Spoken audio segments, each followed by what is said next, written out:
അതുകൊണ്ടാണ് ഇന്ത്യയിൽ ഏറ്റവും കൂടുതൽ വിലക്കയറ്റമുള്ള ഒന്നാമത്തെ സംസ്ഥാനമായി 11ാമത്തെ മാസത്തിലേക്ക് കടക്കുകയാണ്. 11ാമത്തെ മാസം. ഓരോ മാസവും റിപ്പോർട്ട് വരും, നിരന്തരമായി വരികയാണ്. വേറൊരു സംസ്ഥാനത്തിനും 1ാം സ്ഥാനം കൊടുക്കില്ല എന്നുള്ള വാശിയാണ്. നിങ്ങൾ 10 വർഷമായി കർഷകരെ പറഞ്ഞു പറ്റിക്കുകയാണ്. നിങ്ങൾ റബ്ബറിന് 250 രൂപയാക്കും എന്ന് പറഞ്ഞ അധികാരത്തിൽ വന്ന ആളുകളല്ലേ? നിങ്ങൾ 2021 നിങ്ങൾ ഈ പാവപ്പെട്ട മനുഷ്യരോട് പറഞ്ഞില്ലേ, ഞങ്ങൾ അധികാരത്തിൽ വന്നാൽ 1600 രൂപയുടെ സാമൂഹ്യ സുരക്ഷാ പെൻഷൻ 2500 രൂപയാക്കും. നിങ്ങൾ പറഞ്ഞില്ലേ, വാക്ക് കൊടുത്തില്ലേ? എന്നിട്ട് 4.25 കൊല്ലം നിങ്ങൾ അനങ്ങിയോ? 1 രൂപ നിങ്ങൾ കൂട്ടിക്കൊടുത്തു. 1 രൂപ ഈ 1600 രൂപയിൽ നിന്ന്. എന്നിട്ട് തെരഞ്ഞെടുപ്പ് പ്രഖ്യാപിക്കുന്നതിൻ്റെ തലേ ആഴ്ച, ലോക്കൽ ബോഡി തെരഞ്ഞെടുപ്പിൻ്റെ തലേ ആഴ്ച 400 രൂപ കൂട്ടി. ഇനി 3 മാസമല്ലേ ഉള്ളൂ. അല്ല, നിങ്ങൾ ഈ ബജറ്റിൽ നാളെ പ്രഖ്യാപിച്ചോ? 1 മാസം പോലും കൊടുക്കേണ്ടി വരില്ല. 4.25 കൊല്ലം നിങ്ങൾക്ക്. അതുകൊണ്ട് 1600 രൂപയുടെ പെൻഷൻ 2500 ആക്കുമെന്ന് ഉറപ്പ് കൊടുത്തതിൻ്റെ പേരിൽ നിങ്ങൾക്ക് വോട്ട് ചെയ്ത ഒരുപാട് പാവങ്ങളുണ്ട്. നിങ്ങൾ അവരെ മുഴുവൻ കബളിപ്പിച്ചു. 4.25 കൊല്ലം നിങ്ങൾ 1 രൂപ കൂട്ടാതെ നിങ്ങൾ നിലപാടെടുത്തു. ഇവിടെ ക്ഷേമനിധികൾ മുഴുവൻ തകർന്നു. 7 ക്ഷേമനിധികളാണ് വലിയ ക്രൈസിസിൽ. കെട്ടിട നിർമ്മാണ തൊഴിലാളി ക്ഷേമനിധി അവരുടെ ആനുകൂല്യങ്ങൾ കൊടുത്തിട്ട് 18-19 മാസമായി തകർന്നു. ഓരോ ക്ഷേമനിധികളും തകർച്ചയിലേക്ക് പോയിക്കൊണ്ടിരിക്കുകയാണ്. എന്നിട്ട് നിങ്ങൾ ക്ഷേമനിധിയിൽ നിന്നും കൂടി കാശെടുത്ത് ബാക്കിയുള്ള ശമ്പളം കൊടുക്കാനും ബാക്കിയുള്ള കാര്യങ്ങൾ കൂടി ചെയ്യുകയാണ്. ആരോഗ്യരംഗത്തെക്കുറിച്ച് ഞാൻ പറയുന്നില്ല, ഞങ്ങൾ പറഞ്ഞതാണ്.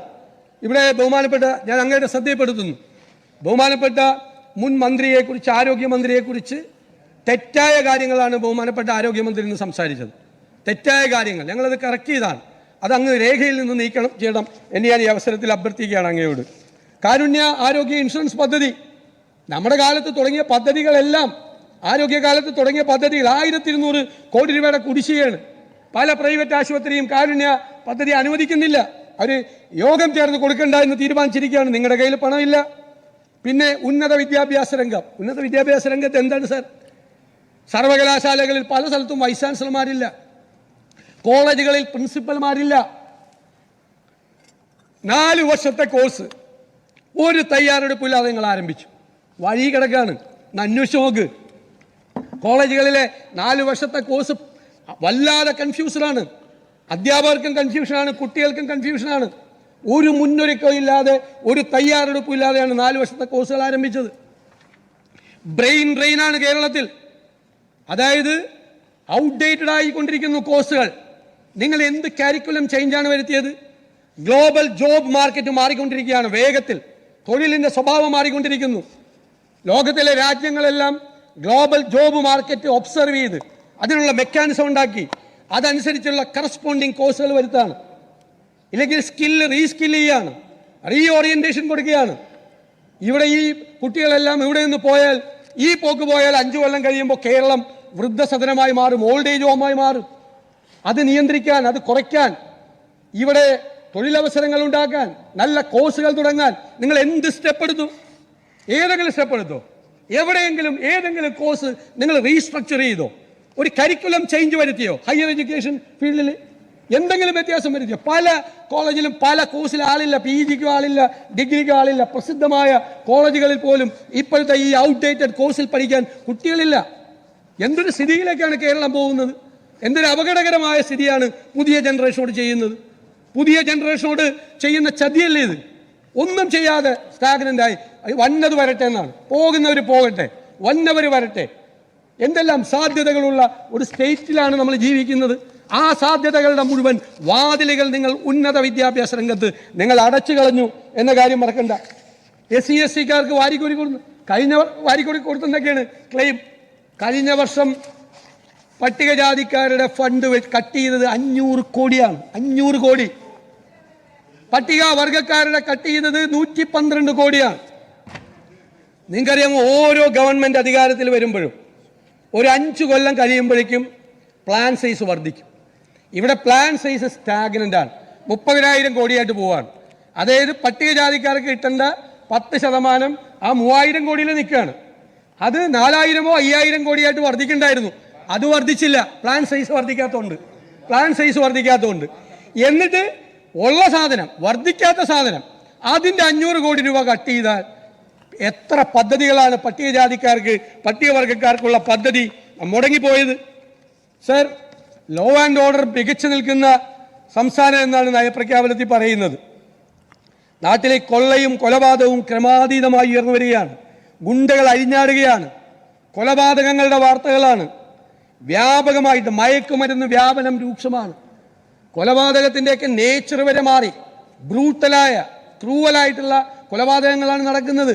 ഈ മയക്കുമരുന്നിനെ നിയന്ത്രിക്കാൻ എന്ത് സാധിച്ചു സാർ? നിങ്ങൾ കണക്ക് പറയും. 2015 ഇത്ര കേസ് ഉണ്ടായിരുന്നുള്ളൂ, ഇപ്പം ഇത്ര കേസ് കൂടിയെന്ന്. കേസെടുക്കുന്ന ആരെയെന്നറിയാമോ? ഈ അവസാനം ഇത് വലിക്കണവൻ്റെ ലാസ്റ്റ് ആളുണ്ടല്ല, ഇത് ഈ ഒരു നെറ്റ്വർക്കാണല്ലോ, ഇത് അവസാനം ഇത് വലിക്കണവനെയാണ് കേസെടുക്കണത്.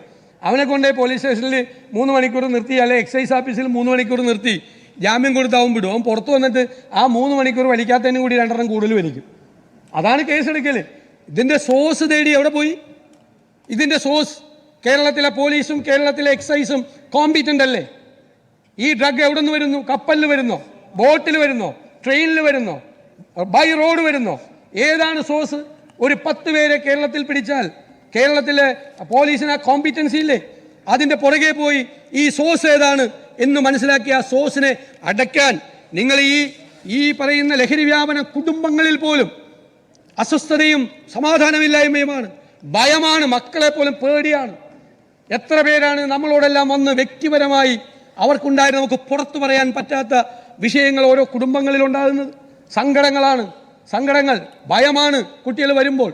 ആ രീതിയിലേക്ക് കേരളം മാറുമ്പോൾ, ഈ ഡ്രഗ്സിൻ്റെ തലസ്ഥാനമായി കേരളത്തെ മാറ്റാൻ പലരും ശ്രമിക്കുമ്പോൾ, ആ മാഫിയ പ്രവർത്തിക്കുമ്പോൾ അതിനെതിരായി ഒരു ഗവൺമെൻറ് ഉണ്ടോ? ആ ഒരു ഗവൺമെൻറ്റുള്ള ഫീലിംഗ് ഉണ്ടോ? ഗവൺമെൻറ്റിൻ്റെ ഒരു പ്രസൻസ് ഫീൽ ചെയ്യുന്നുണ്ടോ? അതാണ് ഞങ്ങളുടെ ചോദ്യം. നിങ്ങൾ മറുപടി പറയണം. ഇപ്പോൾ സർക്കാർ ജീവനക്കാരുടെ, പെൻഷൻകാരുടെ, അധ്യാപകരുടെ ഉൾപ്പെടെ ഏകദേശം 1 ലക്ഷം കോടി കൊടുക്കാനുണ്ട്. ആ DA കുടിശ്ശികയുണ്ട്. ആ DA അവകാശമല്ല എന്ന് കോടതിയിൽ പറഞ്ഞു. ഒരു ഇടതുപക്ഷ ഗവൺമെൻറ്റാണ് പറഞ്ഞതെന്ന് ഓർക്കണം, ഒരു കമ്മ്യൂണിസ്റ്റ് ഗവൺമെൻറ്. ഇതിനൊക്കെ വേണ്ടിയിട്ട് ഫൈറ്റ് ചെയ്താണ്, സമര പാരമ്പര്യമുണ്ട് എന്നൊക്കെ പറഞ്ഞ് നിങ്ങൾ പ്രസംഗിക്കുന്ന എല്ലായിടത്തും പോയി. ആ LDF ഗവൺമെൻറ് കോടതിയിൽ പോയി പറഞ്ഞു ജീവനക്കാർക്ക് DA അവകാശമല്ല എന്ന്. അവകാശമല്ല എന്ന് ഒരു കമ്മ്യൂണിസ്റ്റ് ഗവൺമെൻറ്, ഒരു LDF ഗവൺമെൻറ്. അതാണ് ഞാൻ പറഞ്ഞത്, നിങ്ങളൊരു ലെഫ്റ്റും അല്ല, നിങ്ങൾ എക്സ്ട്രീം റൈറ്റാണ്. തീവ്ര വലതുപക്ഷ സർക്കാരാണ്, തീവ്ര വലതുപക്ഷ സർക്കാർ. ഒരു സംശയമില്ല. ഇതൊക്കെയാണ് നമ്മൾ ഓരോ ഗവൺമെൻറ്റിൻ്റെയും ഇടത് സ്വഭാവം റിഫ്ലക്റ്റ് ചെയ്യുന്നത്. ഇത്തരം തീരുമാനങ്ങൾ എടുക്കുമ്പോഴാണ് നിങ്ങൾ ചോദിക്കണം, നിങ്ങളുടെ പാർട്ടിയിലെങ്കിലും ചോദിക്കണം, വാ തുറന്ന്, അല്ലെങ്കിൽ LDF കൂടുമ്പോഴെങ്കിലും ചോദിക്കണം, എന്താണ് ഇങ്ങനത്തെ ഒരു തീരുമാനം സർക്കാർ ഹൈക്കോടതി പോയെടുത്തതെന്ന്. നേരത്തെ പറഞ്ഞല്ലോ, നേരത്തെ പറഞ്ഞപ്പോൾ ഈ ഉമ്മൻചാണ്ടി സർക്കാർ ഇരുന്ന സമയത്ത് അല്ലേ ചില കാര്യങ്ങൾ എൻ്റെയൊക്കെ പേര് പറഞ്ഞ് ചോദ്യം ചെയ്തെന്ന് പറഞ്ഞു. അതൊക്കെ ഞങ്ങൾ പാർട്ടിയിലാണ് ചോദ്യം ചെയ്തിട്ടുണ്ട്. നിങ്ങൾ ചോദ്യം ചെയ്ത് കറക്റ്റ് ചെയ്യിച്ചിട്ടുണ്ട്. തെറ്റായ കാര്യങ്ങൾ പറയുമ്പോൾ ഇല്ലേ, കറക്റ്റ് ചെയ്തിട്ടുണ്ട്. ആ ഉമ്മൻചാണ്ടി സാറിനെ പോലുള്ള ഒരു മുഖ്യമന്ത്രി ആ കാര്യം നമ്മളെ വിളിച്ചു വരുത്തി സംസാരിച്ച് എന്താണ് പരാതി എന്ന് മനസ്സിലാക്കി അത് കറക്റ്റ് ചെയ്തിട്ടുണ്ട്. നിങ്ങൾക്കത് പറയാനുള്ള ധൈര്യം ഇല്ലാത്തതുകൊണ്ട്, ചങ്കൂറ്റം ഇല്ലാത്തതുകൊണ്ട് 10 കൊല്ലം മുമ്പ് ഞങ്ങളുടെ സർക്കാരിൻ്റെ തെറ്റ് ചൂണ്ടിക്കാണിച്ചിട്ടുണ്ടെന്നേ, കറക്റ്റ് ചെയ്തിട്ടുണ്ട്. അതിനുള്ള ധൈര്യം നിങ്ങൾക്കില്ലാതെ പോയി. അത് എൻ്റെ പേര് പറയുകയാണ് എപ്പോഴും. ഞാൻ പറഞ്ഞിട്ടുണ്ടെന്നേ, ഞാൻ ഇതിനു മുമ്പ് ഈ സഭയെ പറഞ്ഞിട്ടുണ്ട് ഞങ്ങളുടെ ഗവൺമെൻറ് ശരിയായ പാതയിലല്ല പോകുന്നതെങ്കിൽ ഞങ്ങൾ പറഞ്ഞിട്ടുണ്ട്, ഞങ്ങൾ കറക്റ്റീവ് ഫോഴ്സായി പാർട്ടിയിലൊക്കെ നിന്നിട്ടുണ്ട്. നിങ്ങൾക്ക് അതിനുള്ള ധൈര്യമില്ല, മുട്ട് കൂട്ടിയിടിക്കും. നിങ്ങൾക്ക് അതിനൊന്നുള്ള ധൈര്യം നിങ്ങൾക്കില്ല. സാർ, 30 ലക്ഷം പേര് ഈ വെസ്റ്റേൺ ഗാർഡ്സിൽ കിടക്കുകയാണ്. എന്താണ് സ്ഥിതി സാർ? വന്യജീവി ആക്രമണം, എത്ര പേരാണ് മരിച്ചത്? എത്ര പേരുടെയാണ് കൃഷി തകർന്നത്? സാർ, പണ്ട് മൈഗ്രേറ്റ് ചെയ്യുന്ന ആളുകൾ അവർ ഈ കിഴങ്ങ് കൃഷിയാണ്, കപ്പ, ചേന, ചേമ്പ്. ഒരു കൃഷിയില്ല. കാരണം എന്താ? എല്ലാം പന്നി കുത്തി മലത്തി, വാഴ മുഴുവൻ നശിപ്പിച്ചു. ഞാൻ ആതിരപ്പള്ളി പോയപ്പോൾ എല്ലാ വീട്ടിൽ നിന്നും പ്ലാവ് വെട്ടി മാറ്റുക. ഞാൻ ചോദിച്ചു എന്താ? അയ്യോ, പ്ലാവ് ഉണ്ടെങ്കിൽ ചക്ക ഉണ്ടാവും, ചക്ക ഉണ്ടെങ്കിൽ ആന വരും. വിവിധ വിഷയങ്ങൾ സർക്കാരിനെതിരെ വിമർശിക്കുകയാണ് പ്രതിപക്ഷ നേതാവ് VD സതീശൻ സഭയിൽ.